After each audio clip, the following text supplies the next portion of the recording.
Chapter की starting में हमें दिखाते हैं कि आरी बेक्यूंग से कहती है, यहाँ पर बहुत सारे पत्थर हैं, क्या तुम मेरा हाथ पकड़ के चलोगे।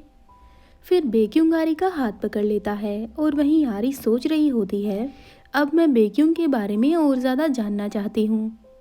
उसके बाद हमें दिखाते हैं कि बेक्यूंग और आरी फेस्टिवल में आ जाते हैं। वहीं अयोना और बाकी सब लोग आरी का इंतज़ार कर रहे थे। वहीं अयोना आरी से पूछती है, आपका टाइम कैसा बीता, क्या आपने अच्छा टाइम बिताया। आरी हंसकर कहती है, हाँ मुझे ये फेस्टिवल काफ़ी अच्छा लगा और मैंने यहाँ पर काफ़ी अच्छा टाइम बिताया। उसके बाद हमें दिखाते हैं कि सभी लोग मिलकर स्काई लैंटर्न जलाते हैं, जिससे आसमान पूरा जगमगा रहा था। आरी और बेक्यूंग भी मिलकर एक बलून जलाते हैं। आसमान काफ़ी ब्यूटीफुल और अट्रैक्टिव लग रहा था, जिसे देखकर आरी काफ़ी खुश थी। तभी आरी बेक्यूंग से कहती है, क्या तुम जानते हो इस फेस्टिवल में मैंने काफ़ी मज़े किए हैं। सभी के साथ मिलकर खेलना काफ़ी मज़ेदार था बेक्यूंग, तुम्हें भी मज़ा आया ना। हम लोग अगला फेस्टिवल भी साथ में ही मनाएंगे। बेक्यूंग भी मुस्कुराता है और आरी से कहता है, हाँ हम लोग ऐसा ही करेंगे। और इसी तरह ये ब्यूटीफुल फेस्टिवल ख़त्म होता है। अब हमें कुछ दिनों बाद का सीन दिखाते हैं। काफ़ी शांति है और बेक्यूंग का महल दिखाते हैं, जहाँ पर बोबो एकदम से चिल्लाते हुए और भागते हुए आरी के रूम में आता है। आरी उठो आरी, लेकिन आरी मस्त सो रही थी।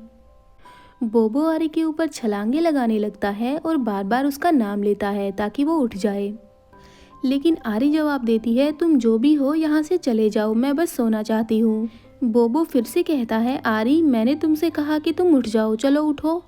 तो आरी सोचने लगती है, फिलहाल मुझे अच्छी नींद आ रही है, लेकिन ये लोमड़ी मुझे क्यों उठाना चाहती है।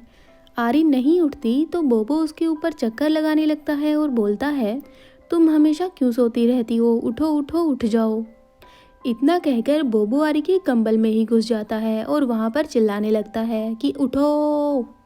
अब बोबो आरी को इतना परेशान कर रहा था कि एकदम से आरी उठ जाती है और उठते ही चिल्लाकर कहती है, बोबो ये तुम क्या कर रहे हो।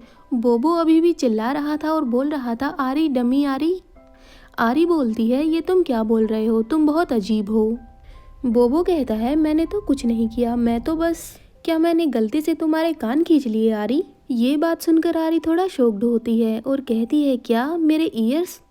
और फिर अपने कानों पर हाथ लगाकर देखती है, जहाँ पर ह्यूमंस के कान होते हैं वहाँ पर नहीं थे। आरी के भी कान अचानक से डिवाइन एनिमल्स की तरह सर पर आ गए थे। आरी अपने ईयर्स को छूकर देखती है और सोचती है, मेरे ईयर्स कहाँ पर चले गए, ये गायब कैसे हो गए। उसके बाद आरी उठती है और मिरर में देखती है और सोचने लगती है, क्या मेरे ईयर्स मेरे सर पर कैसे आ गए।